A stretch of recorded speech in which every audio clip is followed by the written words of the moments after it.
दिनांक 15ला छत्रपती संभाजीनगर मध्ये MIDC Waluj police station मध्ये एक दरोड्याचा गुन्हा दाखल झालेला होता। त्याच्यामध्ये श्री संतोष लड्डा यांच्या बंगल्यावरती रात्रीच्या सुमारास 2 ते 4च्या दरम्यान 6 आरोपींनी येऊन त्यांच्या वॉचमनला बांधून वेपनचा धाक दाखवून त्यांच्या घरातून, कारण की ते परदेशी बाहेर गेलेले होते, त्यांच्या घरातून जवळपास 5.5 किलो सोनं, त्याचबरोबर 32 किलो चांदी आणि 70,000 रुपयाचा ऐवज हा दरोडा घालून पळून नेलेले होते। या अनुषंगाने क्राईम ब्रांचकडून त्याचबरोबर स्थानिक पोलीस स्टेशन आयुक्तालयातील अधिकारी कर्मचारी यांच्या विविध 10 टीम तयार करण्यात आलेल्या होत्या आणि जे काही इन्फॉर्मेशन होत्या गुन्हेगारांच्या बाबतीमध्ये, तसेच काही टेक्निकल अनालिसिस आहे, त्याचबरोबर जे CCTV फुटेज आहे, जवळपास 350च्या वर CCTV फुटेज छत्रपती संभाजीनगर त्याचबरोबर मराठवाड्यातल्या काही जिल्ह्यामध्ये आम्ही तपासलेलं होतं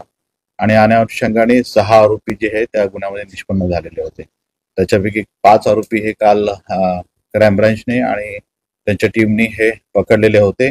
6वा जो आरोपी आहे जो काल छत्रपती संभाजीनगर मध्ये अमोल खोतकर हा साई गार्डन साजापूर MIDC या ठिकाणी येणार असल्याची माहिती क्राईम ब्रांचच्या टीमला मिळालेली होती। आमची काही टीम बीडला होत्या, काही जालन्याला होत्या, इतर ठिकाणी पण होतात।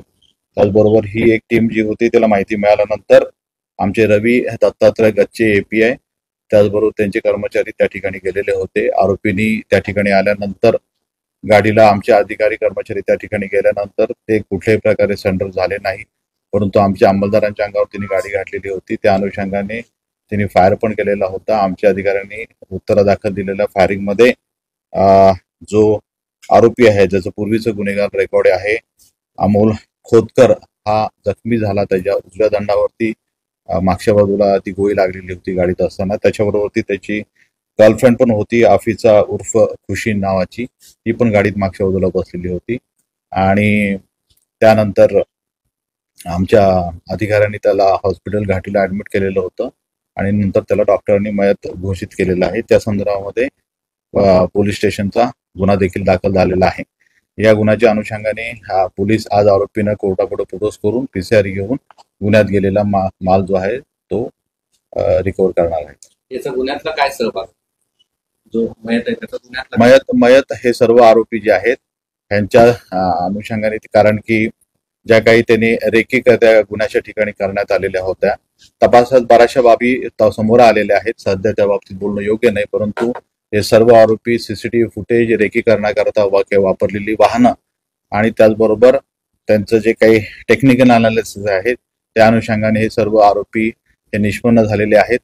त्याचबरोबर त्यांच्याकडून काही मुद्देमाल देखील रिकव्हर करण्यात आलेला आहे, जो फिर्यादी आयडेंटिफाय केलेला आहे। त्याच्यामध्ये मुद्देमाल होता कुठला त्या गाडीमध्ये आहे, सध्या गाडी सध्या सील केलेली आहे, कारण की आरोपींची माहिती वेगवेगळी आहे। तपासाच्या दरम्यान आता ज्या काही आता कस्टडी मिळाल्यानंतर जे काही माहिती येईल त्याच्याप्रमाणे गुन्ह्याच्या तपासामध्ये मुद्देमाल हा रिकव्हर होईल।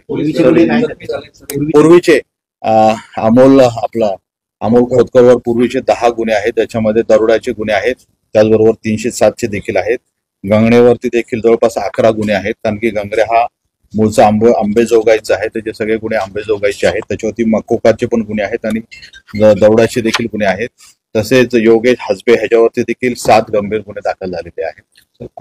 एन्काउंटर करावा अशी परिस्थिती उद्भवली होती का त्यांनी काय गोळीबार केला? तपासाचा पुढचा भाग आहे, त्याच्याबद्दल सध्या काही हो त्यांना जखमी झालेले आहेत आणि त्यांच्यावरती उपचार चालू आहेत।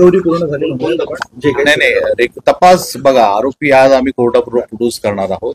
कोर्टापुढे प्रोड्यूस केल्यानंतर त्यांचा रिमांड घेण्यात येणार आहे आणि तपासांती सगळ्या गोष्टी त्याच्यामध्ये पुढे निष्पन्न होतील। जखमी झालेलं कोण नाव काय सांगण्यात येईल तुम्हाला।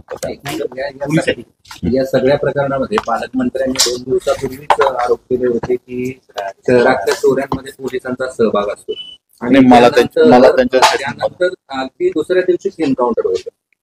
नाही, मला त्यांच्या बद्दल काही कल्पना नाही। सर, हिंदी में बता दीजिए थोडक्यात, फक्त एक हिंदीत जे घडलंय ते